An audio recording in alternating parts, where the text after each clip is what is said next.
कल का सभी जो मैंने पढ़ाया था कल, अंकित मूल्य की बेसिक डिटेल पढ़ाई थी, वो कल सब याद करके आए कल की, जो मैंने पढ़ाया था। सभी के याद है सब कुछ? चलो उससे आगे पढ़ते हैं आज हम।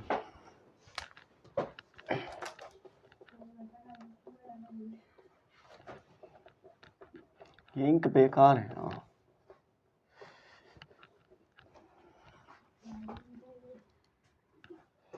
मैंने बताया था कि एक हमारा मूल्य था कल 500 रुपये था, ठीक है, और मैंने उस पर अंकित मूल्य कितना निर्धारित किया था?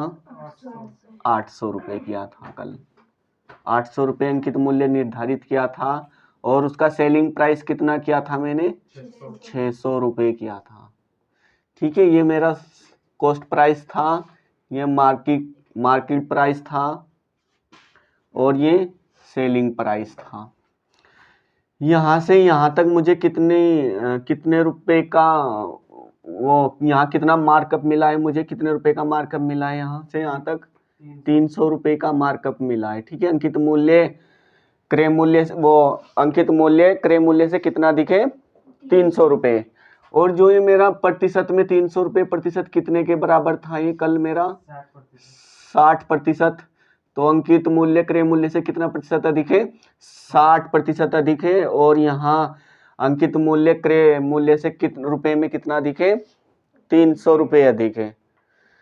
और इसी प्रकार यहाँ ये डिस्काउंट कितना मिला है मुझे? यहाँ 200 रुपये का मिला है डिस्काउंट। और ये प्रतिशत में कितना डिस्काउंट है? यहाँ 25% का डिस्काउंट है, ठीक है। 25% का क्या है? यहाँ डिस्काउंट है। पढ़ क्या रहे थे हम? लाभ तथा हानि का कौन सा टॉपिक था? अंकित मूल्य।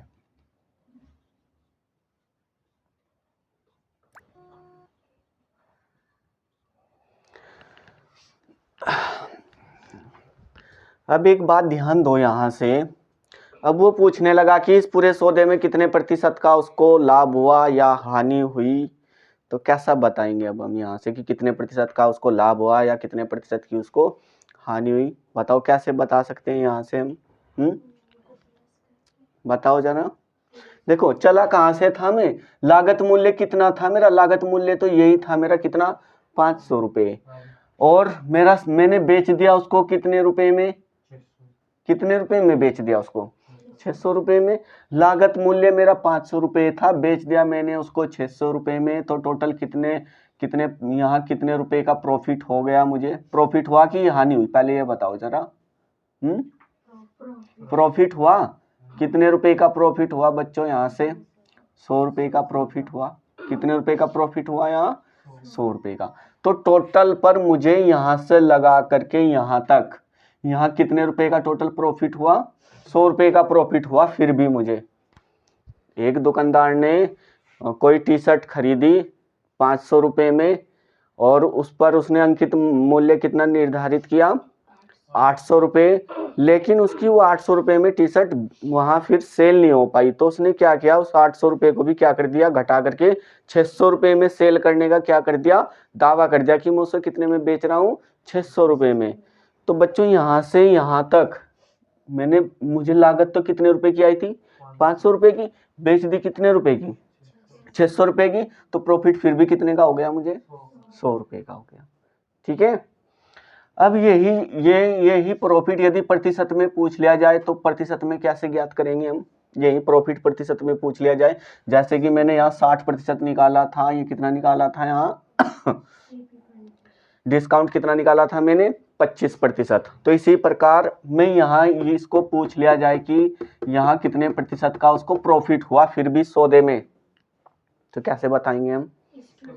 मैंने ये बताया था बच्चों, मैंने लाभ हानि जब हम पढ़ रहे थे ना, तो वहां भी मैंने क्या बताया था कि हमेशा हम प्रॉफिट और लॉस किस पर निकालते हैं? हमेशा सीपी पर निकालते हैं। किस पर निकालते हैं प्रॉफिट और लॉस? सीपी पर। तो मुझे टोटल प्रॉफिट कितने का हुआ? 100 रुपये का हुआ। तो प्रॉफिट कितने का हुआ? 100 रुपये का हुआ।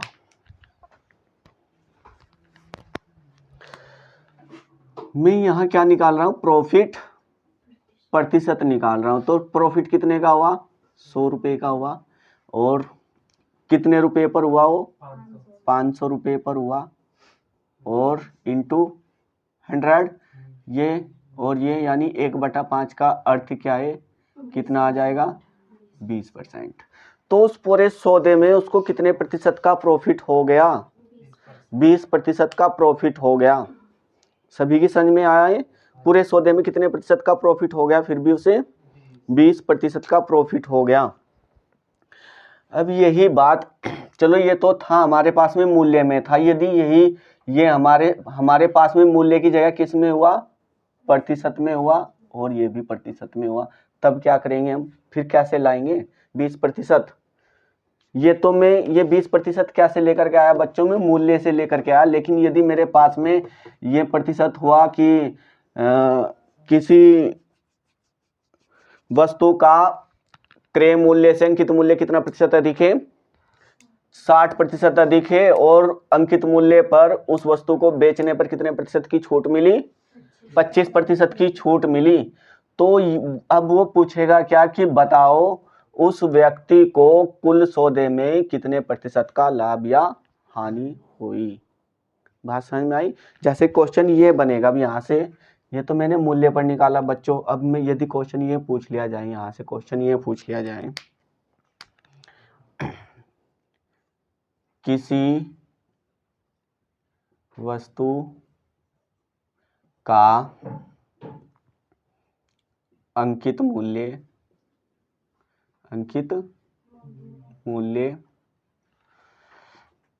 क्रय मूल्य अंकित मूल्य क्रय मूल्य से 60% अधिक है तथा उसी वस्तु पर यदि 25% की छूट मिली हो तो वस्तु पर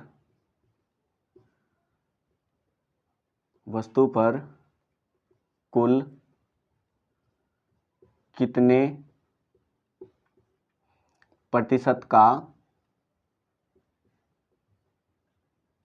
का लाभ हुआ। ये तो पता ही लग गया कि हमें लाभ हुआ और हो रहा है कितने प्रतिशत का, 20 का। लेकिन ये 20 यहाँ से 60% से और 25% से लेकर के कैसे आएंगे हम, ध्यान दो यहाँ देखो, ये कौन सा प्राइस है मेरे पास में, कॉस्ट प्राइस है। ये मेरे पास में कौन सा प्राइस है, यहाँ कॉस्ट प्राइस, और मार्क प्राइस कितना है, 800 रुपये। और फिर यहाँ लिख लूँ मैं, एक है मेरे पास में शुरुआत में किस किस की बात हो रही है, कॉस्ट प्राइस और अनुपात मार्क प्राइस। तो 60% की फ्रैक्शन वैल्यू क्या होती है बताओ जरा, 60% की फ्रैक्शन वैल्यू 3/5 कितनी होती है, 3/5। तो ये जो 3/5 आया है, ये मेरा ये जो ये 3 है, ये क्या है, मार्कअप प्राइस है। ये कौन सा प्राइस है, मार्कअप प्राइस है। यानी जो मेरा अंकित मूल्य क्रय मूल्य से कितना अधिक है, वो 3 अधिक है क्रय मूल्य से। तो क्रय मूल्य कितना है बच्चों, मेरा क्रय मूल्य 5 ही तो है, यही तो सीपी है मेरा। नीचे यहाँ में ये सीपी है मेरा, और क्रय वो मेरा मार्कअप प्राइस कितना होगा, यदि मैं सीपी में क्या जोड़ दूं, ये 3 जोड़ दूं, तो मेरा मार्कअप प्राइस कितना हो जाएगा, वो मार्क प्राइस कितना हो जाएगा, 8 हो जाएगा। 5 से कितना हो गया, वो 8 हो गया। बात समझ में आई सभी के। फिर आगे किस किस की बात हुई है, छूट मिली है मुझे। देखो यहाँ, यदि उसी वस्तु पर क्या मिल जाए, मुझे 25% की छूट मिल जाए, तो छूट किस पर मिलती है, हमेशा अंकित मूल्य पर मिलती है। छूट किस पर मिलती है, हमेशा अंकित मूल्य पर छूट मिलती है। तो यहाँ से छूट मिली है तो इसका मतलब मुझे किस पर मिली है छूट, मार्क प्राइस पे मिली है। और छूट के बाद कौन सा मूल्य निकल करके आता है तुरंत मेरा यहाँ से बच्चों, कौन सा मूल्य आता है, सेलिंग प्राइस। तो यहां से मैं 25% का अर्थ क्या होता है बताओ जरा, कितना होता है 1/4। तो छूट कितने की मिली है 4 पर मुझे 1 की। तो बच्चों मेरा मार्क प्राइस था यहाँ 4 और छूट मिलने के बाद मेरा सेलिंग प्राइस कितना हो गया है 3। हमेशा जब मार्क प्राइस पर मुझे छूट मिलेगी तो सेलिंग प्राइस क्या होगा, उस पर मूल्य कम होगा, मार्क प्राइस से क्या होगा वो कम होगा। तो 4 में से 1 कम हो गया तो सेलिंग प्राइस कितना बच गया। मैंने किसी वस्तु का मूल्य किया था निर्धारित कितने रुपए, 4 रुपये, वो अंकित कितना मूल्य किया था 4 रुपए अंकित किया था, अंकित मूल्य 4 रुपए किया था। उस पर फिर मैंने क्या किया, जब वो वस्तु बिकी नहीं तो 1 रुपए की क्या दे दी, छूट दे दी। तो 1 रुपए की छूट देने के बाद क्या किया मैंने, उसको फिर कितने रुपए में बेच दिया, 3 रुपए में। यही तो है, ठीक है। अब यहां से ध्यान से सुनो क्या हुआ, ये यहाँ तिरछी गुना में क्या हो जाता है, मार्क प्राइस से मार्क प्राइस क्या हो जाएगा, कट जाएगा। तो क्या बचा बच्चों अब यहाँ से सीपी अनुपात एसपी, क्या बचा सीपी अनुपात एसपी। तो यहाँ से जो कटाई, जैसे ये कटा यहाँ से भी कुछ काट लो, कुछ ना कुछ तो कटाई होगा। 4 दूनी 8 और 4 ही कम 4, तो इसकी और इसकी गुना होती है और हमेशा इसकी और इसकी गुना होती है। तो ये कितना आ जाएगा, ये आ जाएगा 6 और ये कितना आ जाएगा बच्चों 5, कितना आ गया 5। और मैं इसको लेकर के क्यों आया बच्चों, क्योंकि वो पूछ क्या रहा है कि कितने प्रतिशत का क्या हुआ है, उसको लाभ हुआ है। और लाभ और हानि किस पर निकलते हैं हमेशा, क्रय मूल्य और नहीं, पागल हो गए हो, सेलिंग प्राइस पर। ठीक है, किस पर निकलते हैं, सेलिंग प्राइस होना चाहिए मेरे पास में, और कौन सा होना चाहिए, क्रय मूल्य होना चाहिए। लाभ और हानि के लिए जब भी लाभ की बात होगी तो मुझे कौन से मूल्य पर आना है तुरंत, सेलिंग प्राइस पर, और कौन से मूल्य पर, कॉस्ट प्राइस पर। तो कॉस्ट प्राइस ये रहा, सेलिंग प्राइस ये रहा। तो बच्चों यहाँ मुझे क्या हुआ, मैं खरीद करके कम में लाया था, बेच दी मैंने ज्यादा में, तो कितने रुपए का लाभ हो गया, 1 रुपए का लाभ हो गया। कितने रुपए पर हुआ, जब भी मैं लाभ और प्रतिशत निकालूंगा तो यहाँ प्रॉफिट प्रतिशत निकाल रहा हूँ तो किस पर निकलता है हमेशा, वो सीपी पर। तो ये कितना हो गया 1/5, और 1/5 का अर्थ क्या होता है, तो ये भी कितना आ गया 20%। बताओ किसी को क्या दिक्कत है यहाँ तक, दिख नहीं रहा होगा वीडियो में, तो मैं यहाँ लिख रहा हूँ कितना आ गया, जो 20% का क्या हो गया, उसको प्रॉफिट हो गया। सभी की समझ में आया, नहीं आया होगा। ये कुछ नहीं किया रिया, मैंने यहाँ से क्या किया, 60% की फ्रैक्शन वैल्यू कितनी है 3, क्योंकि मुझे पता है कि मार्क प्राइस सीपी से इससे क्या होता है, बड़ा होता है। क्या होता है, मार्क प्राइस इससे क्या होता है, बड़ा होता है। तो 5 में 3 जोड़ूंगा तो कितना हो जाएगा, मार्क प्राइस 8, और कॉस्ट प्राइस कितना है मेरा 5 है। कॉस्ट प्राइस से सेलिंग मार्क प्राइस कितना हो गया मेरा, 5 से 8 हो गया।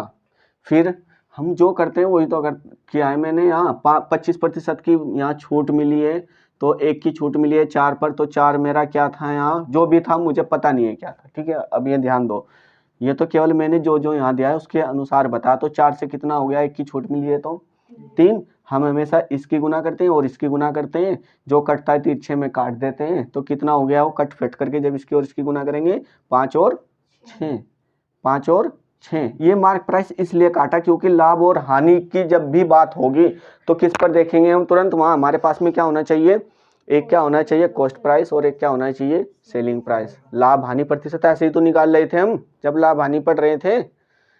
ठीक है, तो ये कितना हो गया 1/5। तो कितने का लाभ हुआ उसको, 1 रुपए का, कितने पर 5 पर। और जब मैं इसको प्रतिशत बनाऊंगा तो राहुल क्या करूंगा, यहाँ इसमें 100 की क्या कर दूंगा, यहाँ गुना कर दूंगा। तब कितना आएगा वो गुना करने के बाद 20%। मैंने शॉर्ट कर दिया यहाँ से। कभी ये देख रहे हो कि 1/5 कैसे 20 हो गया, या मैंने याद करने के लिए भी बताया था कि 1/5 का अर्थ क्या होता है फ्रैक्शन वैल्यू में 20%। याद करने के लिए बताया था मैंने एक दिन, किस दिन वो मुझे भी नहीं पता है। अब उतारो इसको।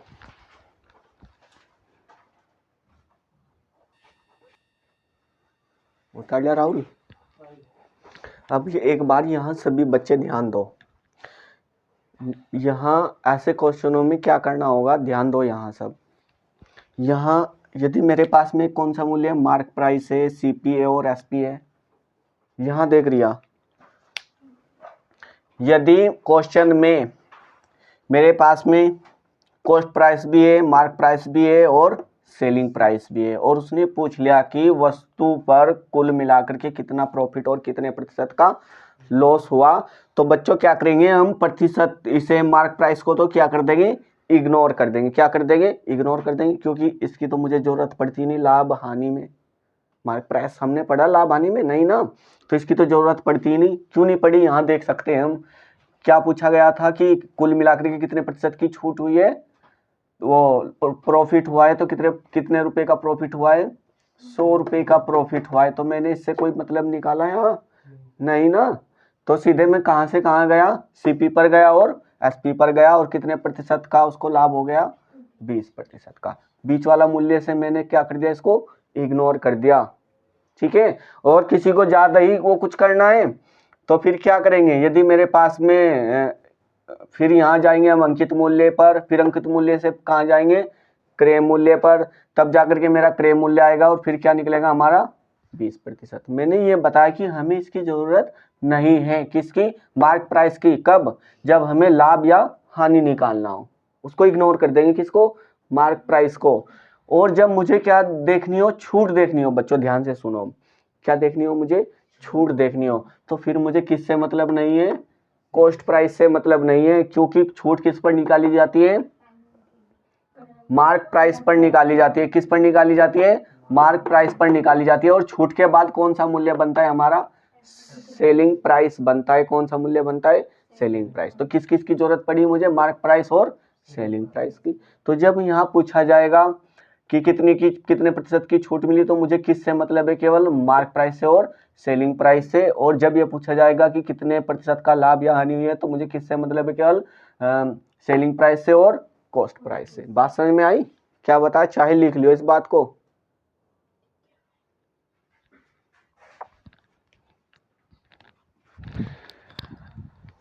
हटा दो ये,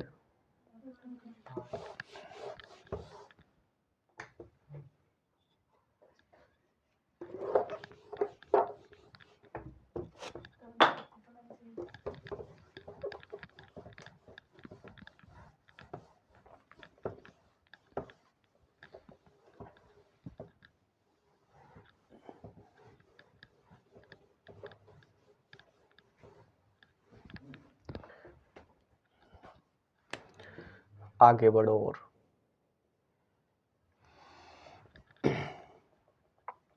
देखो बच्चों, एक मेरे पास मूल्य है कॉस्ट प्राइस, और बीच में यदि मैं सेलिंग प्राइस को रख दूं यहाँ, और इधर क्या हो जाए मेरा, मार्क प्राइस हो जाए।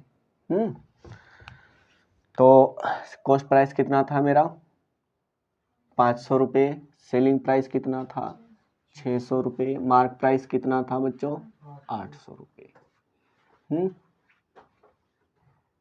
अब ध्यान से सुनो, अब यहाँ बीच में कौन दिखाई दे रहा है हमें, यहाँ से इधर जाएंगे तो तब भी कौन है बीच में, सेलिंग प्राइस। इधर से यहाँ आएंगे भी, इधर से यहाँ आएंगे तो तब भी बीच में कौन है, मार्क प्राइस से हमें पीछे हटना हो तो कौन से मूल्य पर आना पड़ेगा, सेलिंग प्राइस पर। और यदि कॉस्ट प्राइस से आगे जाना है तो मुझे कौन से मूल्य पर आना पड़ेगा, सेलिंग प्राइस पर।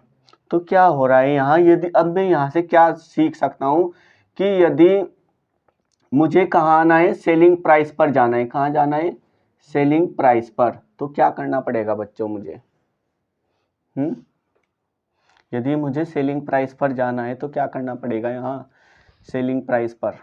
सेलिंग प्राइस क्या, यहाँ क्या हो गया, हमने क्या किया, वस्तु को बढ़ा करके बेचा, तो कितने रुपए में बेचा, कितने का प्रॉफिट लिया उस पर, 100 रुपये का क्या किया मैंने, यहाँ प्रॉफिट हुआ कि नहीं। तो यदि मैं इसमें क्या जोड़ दूं, कॉस्ट प्राइस में 100 रुपये जोड़ दूं, तो कौन सा मूल्य बन जाएगा, सेलिंग प्राइस बन जाएगा। इसी प्रकार यहाँ मुझे जोड़ करके मिल रहा है कौन सा मूल्य, सेलिंग प्राइस। और इधर से क्या करना पड़ेगा मुझे, यदि सेलिंग प्राइस पर आना है, इधर से क्या करना पड़ेगा बच्चों, 200 रुपये को क्या करना पड़ेगा, माइनस करना पड़ेगा, ठीक है। तब मैं कहाँ जा करके कहाँ आऊँगा, सेलिंग प्राइस पर आऊँगा। बात समझ में आई? यानी मैंने ये क्या बताया यहाँ, बताया क्या मैंने यहाँ कि यदि मुझे क्या चाहिए, सेलिंग प्राइस चाहिए, तो क्या करना पड़ेगा, क्या होगा यहाँ, कॉस्ट प्राइस में क्या जोड़ना पड़ेगा बच्चों, यहाँ मुझे प्रॉफिट क्या बन जाएगा तब मेरा, कॉस्ट प्राइस में क्या जोड़ा मैंने, प्रॉफिट जोड़ा, तो कितना हो जाएगा ये 600, कितना हो जाएगा 600। तो यदि मैं कॉस्ट प्राइस में प्रॉफिट जोड़ दूंगा तो क्या मिल जाएगा मुझे, सेलिंग प्राइस मिल जाएगा कि नहीं, ये तो मैंने वहां भी पढ़ा है प्रॉफिट एंड लॉस में। फिर क्या हुआ, हर बार इधर से भी क्या निकाल रहा हूं मैं, सेलिंग प्राइस निकाल रहा हूं। तो यहाँ क्या करना पड़ रहा है बच्चों, मुझे मार्क प्राइस में से, मार्क प्राइस में से क्या कर रहा हूं मैं, यहाँ क्या माइनस कर रहा हूँ, डिस्काउंट माइनस कर रहा हूँ। क्या माइनस कर रहा हूँ यहाँ, डिस्काउंट, डिस्काउंट ही तो माइनस कर रहा हूँ। तो मुझे डिस्काउंट माइनस करने पर क्या आ जाएगा बच्चों, मार्क प्राइस में से डिस्काउंट माइनस करने पर क्या बन जाएगा, यहाँ से भी क्या बन जाएगा, सेलिंग प्राइस बन जाएगा। यानी ये सेलिंग, ये भी सेलिंग प्राइस है और बराबर किसके, ये सेलिंग प्राइस के, किसके बराबर है, सेलिंग प्राइस के। कैसे बनाया, समझ में आया? ये जैसे ही यहाँ दिखाया है मैंने कि यदि कॉस्ट प्राइस में 100 रुपये जोड़ दूं, सेलिंग प्राइस कितना है 600 रुपये, कितना है सेलिंग प्राइस 600 रुपये, ठीक है। सेलिंग प्राइस कितना है 600 रुपये, कॉस्ट प्राइस कितना है बच्चों 500 रुपये, प्रॉफिट कितने का हुआ 100 रुपये का, कितने का हुआ 100 रुपये का। फिर ये कितना हो गया, ये भी 600 रुपये हो गया, ठीक है। मार्क प्राइस कितना है मेरा यहाँ 800 रुपये, और डिस्काउंट कितने का दिया मैंने उस पर 200 रुपये का।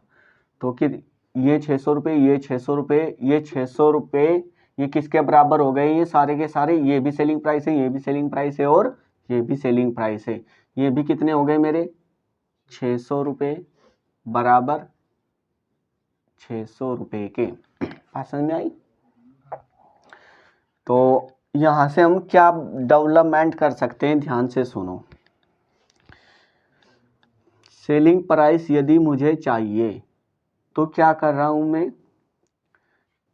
सेलिंग प्राइस यदि चाहिए मुझे तो प्रो में 100 में क्या जोड़ना पड़ेगा मुझे, क्योंकि कॉस्ट प्राइस क्या होता है 100 होता है, और उसमें क्या जोड़ना पड़ेगा मुझे, प्रॉफिट, वो क्या बन जाएगा फिर सेलिंग प्राइस बन जाएगा, और प्रतिशत में चाहिए और इनटू सीपी बराबर, ये क्या हो गया, ये सारा का सारा मैटर क्या हो गया, सेलिंग प्राइस।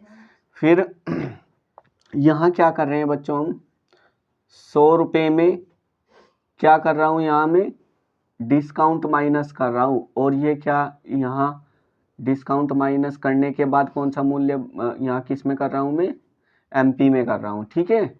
और ये भी कौन सा मूल्य बन जाएगा मेरा बच्चों, ये प्रतिशत में डिस्काउंट, ठीक है, और इनटू एमपी, तो ये भी कौन सा मूल्य बन जाएगा, सेलिंग प्राइस। ये शुरू से लेकर के एक तो ये हो गया मेरा। अच्छा, यहाँ से क्या कर सकता हूँ अब मैं, ध्यान से सुनो, देखो ध्यान से सुनो, सीपी और एमपी चाहिए मुझे, यदि सीपी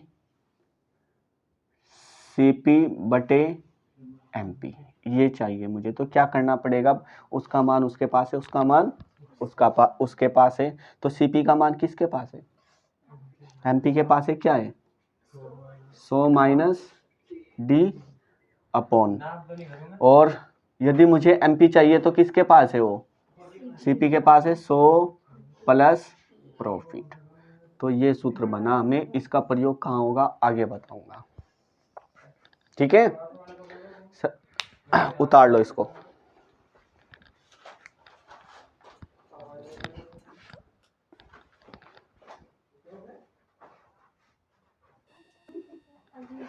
सभी ने उतार लिया?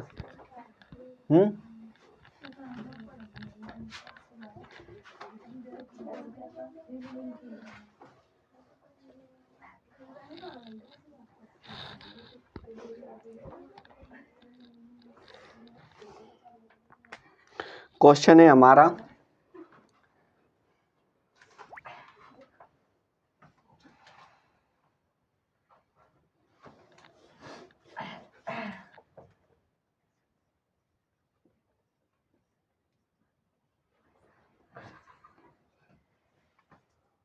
एक टीवी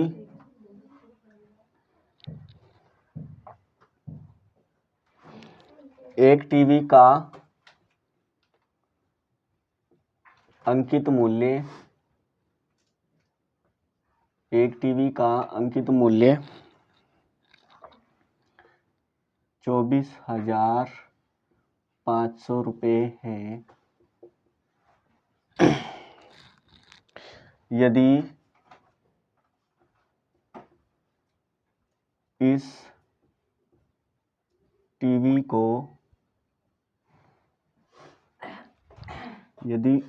को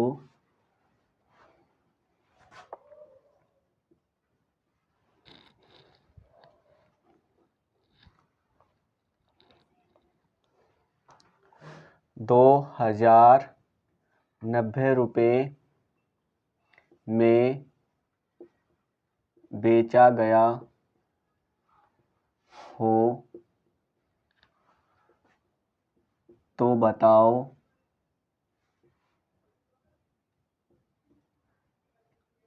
टीवी पर कितने प्रतिशत की छूट मिली।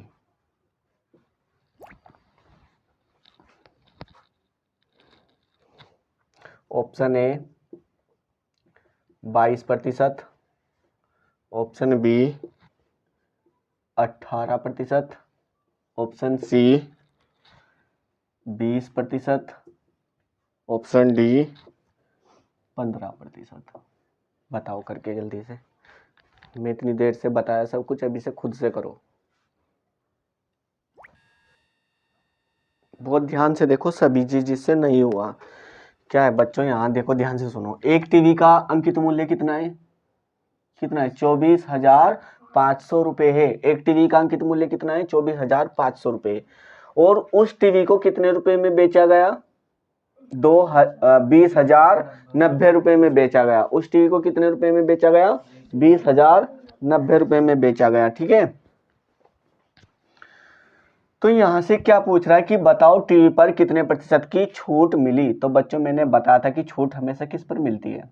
अंकित मूल्य पर मिलती है। तो छूट को कैसा पता करेंगे हम? 2000 में 20,090 किस में से घटा लूंगा? 24,500 में से। तो छूट देखो क्या बताना है मुझे? छूट प्रतिशत बताना है। तो ऊपर क्या लिखता हूं मैं? डिस्काउंट, और नीचे क्या रखता हूं? मार्क प्राइस, और इनटू क्या करता हूं? 100। छूट प्रतिशत यही तो था। बैक में ध्यान से पढ़ाई करना, जो मैंने बैक में बताया था, पिछली वाली क्लास में बताया था कल। एक टीवी का अंकित मूल्य 24,500 रुपए है। यदि इस टीवी को कितने रुपए में बेचा जा रहा है? 20,090 में बेचा गया। तो बताओ टीवी पर कितने प्रतिशत की छूट मिली।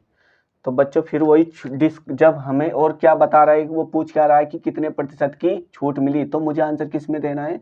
प्रतिशत में देना है। ठीक है, किस में देना है? प्रतिशत में देना है।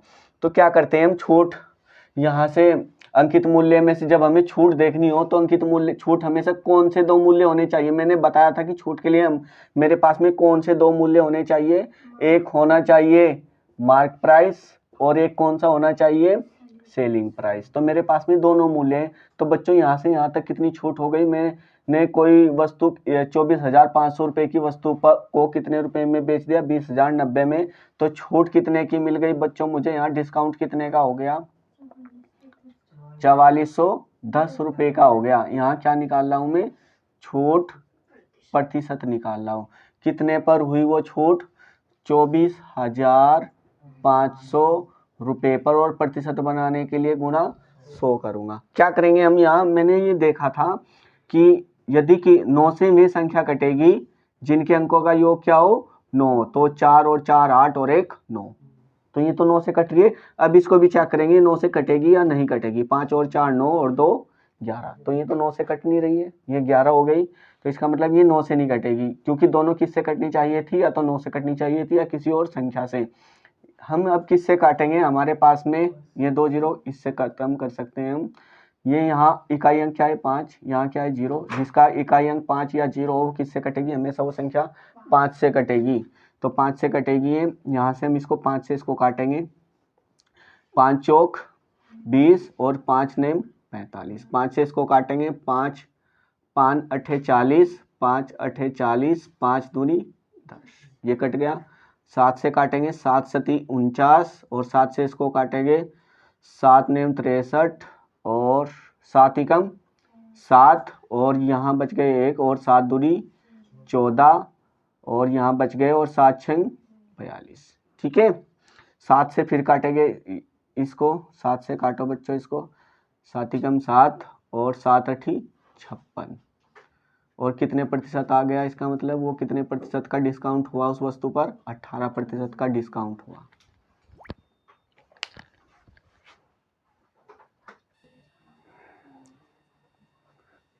इस क्वेश्चन को घर से करके लाइए, ठीक है, कल को ही।